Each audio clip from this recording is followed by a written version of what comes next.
তদন্ত কমিটির রিপোর্টকে রীতিমতো বুড়ো আঙুল দেখিয়ে ক্রীড়া প্রতিমন্ত্রী আমিনুল হকের নির্দেশে বিসিবির জন্য অ্যাডহক কমিটি গঠন করে দিয়েছে জাতীয় ক্রীড়া পরিষদ। আমি কেন বুড়ো আঙুল দেখানোর কথা বলছি এবং এই অ্যাডহক কমিটি গঠন নিয়ে কি কি অসঙ্গতি আছে সেগুলো একটু তুলে ধরার চেষ্টা করব, আশা করি শুনবেন। প্রথমেই আসি অ্যাডহক কমিটি প্রসঙ্গে। বিসিবির গঠনতন্ত্র যদি আপনি মানেন বা গঠনতন্ত্রটা যদি পড়েন, সেখানে অ্যাডহক কমিটির কোনো অস্তিত্ব নেই। ইভেন এখন যিনি পরিচালক হিসেবে নির্বাচিত হয়েছেন রফিকুল ইসলাম বাবু, তিনিও কিন্তু এই বুলবুলের বোর্ডের আগে যখন আসলে নির্বাচন প্রক্রিয়া বা কিভাবে কি হবে, তখন তিনি নিজেই মিডিয়াতে বলেছেন বিসিবির গঠনতন্ত্রে অ্যাডহক কমিটির কোনো অস্তিত্ব নেই। এটা হচ্ছে আসল কথা। তাহলে অ্যাডহক কমিটি গঠন করা হলো কেন? বা অনেকেই প্রশ্ন করবেন, এর আগেও তো অ্যাডহক কমিটি গঠন করা হয়েছিল, সেই সিনা ইবনে জামালি বলি বা নাজমুল হাসান পাপনের সময় বলি, তখন তো হয়েছিল, তখন এ নিয়ে প্রশ্ন ওঠেনি কেন? হ্যাঁ, তখন হয়েছিল কোন প্রেক্ষাপটে? আপনারা একটু মনে করার চেষ্টা করুন যে একটা বোর্ডের মেয়াদ যখন, একটা কমিটির মেয়াদ যখন শেষ হয়ে যাচ্ছে, পরের ইলেকশন দেওয়ার আগে যদি কোনো রকম ঝামেলা বা ওই রকম একটা সময়ের দরকার হয়, তখন কিন্তু ওই নির্বাচনের জন্য একটা অ্যাডহক কমিটি গঠন করে নির্বাচন প্রক্রিয়া হবে, তারপরে নতুন কমিটির দায়িত্ব নেবে।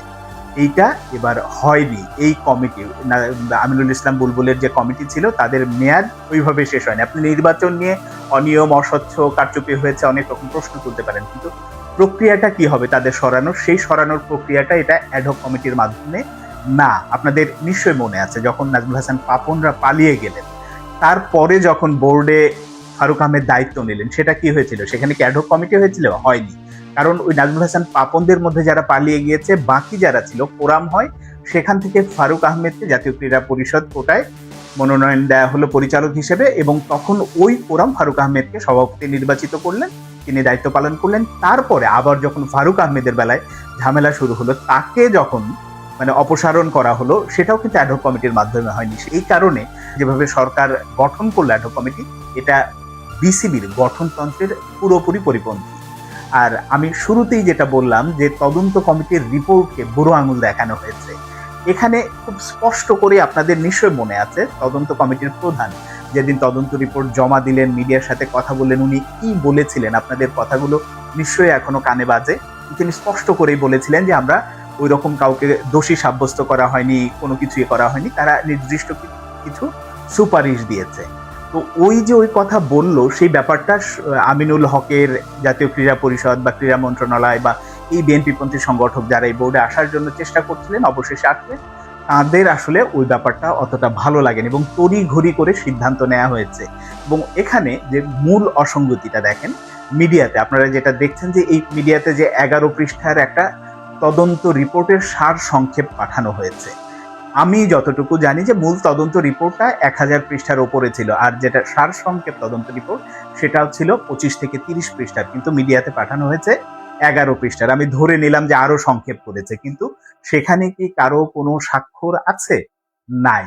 এবং এখানেই হচ্ছে বড় প্রশ্ন। আপনাদের 2003 সালে বিসিবির একটা তদন্ত কমিটি গঠন হয়েছিল, যে রিপোর্টটা, ওই রিপোর্টের সার সংক্ষেপ কিন্তু মিডিয়াকে দেয়া হয়েছিল। আমি একেবারে দায়িত্ব নিয়েই চ্যালেঞ্জ দিচ্ছি, যদি আমিনুল হক বা জাতীয় ক্রীড়া পরিষদের সৎ সাহসটা থাকে, তাহলে আপনারা এই তদন্ত রিপোর্টের যে সার সংক্ষেপ, স্বাক্ষরিত সার সংক্ষেপ আছে, সেটা জনসম্মুখে বা মিডিয়াতে প্রকাশ করুন। তাহলে বোঝা যাবে যে ওই তদন্ত রিপোর্টে কি ছিল। ওই তদন্ত রিপোর্টের সারাংশের যে একেবারেই জিস্ট অংশটুকু, সুপারিশের যে ব্যাপারটা ছিল, সেটা নিশ্চয়ই 11 পৃষ্ঠার যে সারসংক্ষেপ দিয়েছে, সেখানে কিন্তু শেষ 2 পৃষ্ঠাতে এরকম কিছু ব্যাপার উল্লেখ করা আছে। সেখানে স্পষ্ট করে উল্লেখ করা আছে যে সভাপতির যে অসীম ক্ষমতা, সেটা রোধ করার জন্য এক ধরনের সংস্কার প্রয়োজন, নির্বাচন কমিশন কিভাবে সংস্কার করতে হবে সে বিষয়ক এক ধরনের সুপারিশ দেওয়া হয়েছে।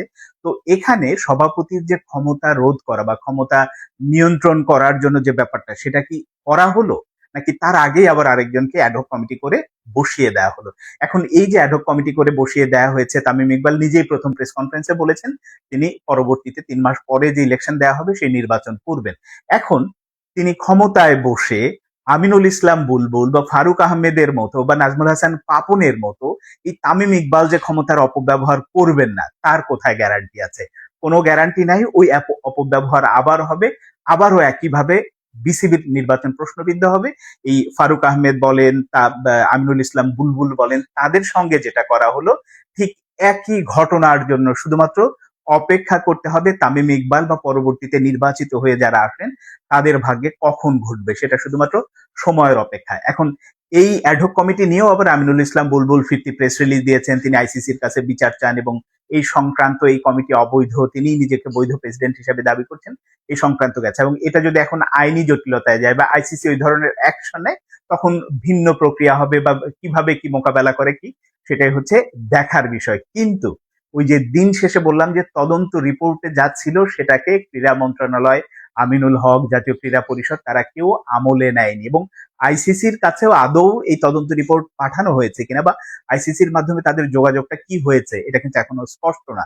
এই কারণে বিসিবির আগামী দিনগুলো খুবই ক্রুশিয়াল। এখন তামিম ইকবাল সভাপতি হিসেবে দায়িত্বে বসেছেন, দায়িত্ব নিয়েছেন, সবই ঠিক আছে। অনেকেই বলছেন যে আমি কয়েকদিন আগে বলেছিলাম যে বরকতুল্লাহ বুলু বিসিবির প্রেসিডেন্ট হবে, এখন তামিম কিভাবে হয়? তাদের উদ্দেশ্যে বলি ভাই, এটা তামিম ইকবাল হয়েছেন হচ্ছে অনেকটা ইন্টারিম গভর্নমেন্ট, যেটা ডক্টর ইউনূসরা ছিলেন সেই একই রকম। তারা একটা নির্বাচন করবেন, নির্বাচন করে কিন্তু তামিম ইকবাল নিজেও নির্বাচনে অংশ নেবেন। এখন ওই প্রক্রিয়াটা সেটা কিন্তু আর এক নাটক অপেক্ষা করছে। একটু অপেক্ষা করেন, আগামী মানে ১-১.৫ মাসের মধ্যে বিষয়টা আরো বেশি ক্লিয়ার হয়ে যাবে। কারণ তামিম ইকবালকে হয়তো সন্তুষ্ট করার জন্যই এখন সভাপতি দেয়া হয়েছে, নাকি বিএনপি পন্থী যারা সংগঠক আছেন বা বিএনপির বড় বড় রাজনীতিবিদ মির্জা ফখরুল ইসলাম থেকে শুরু করে অন্যান্যরা যারা এই ব্যাকগ্রাউন্ডে কাজ করছেন, তারা তামিম ইকবালকে সত্যিকার অর্থেই পরবর্তী প্রেসিডেন্ট হিসেবে চান, নাকি বরকতুল্লাহ বুলু যিনি মোহামেডানের সভাপতি তাকে আবার বসাবেন? সেই নির্বাচনী ইকুয়েশন কি হবে, সেই নির্বাচনী প্রক্রিয়া কি হবে, সেটা হয়তো আরো পরের বিষয়, সময় তার উত্তর দেবে। কিন্তু ওই যে শুরুতে যেটা বললাম যে একেবারেই তদন্ত কমিটির রিপোর্টকে যেমন বুড়ো আঙুল দেখানো হয়েছে, একইভাবে বিসিবির গঠনতন্ত্রকেও বুড়ো আঙুল দেখিয়ে এই অ্যাডহক কমিটি গঠন করা হয়েছে।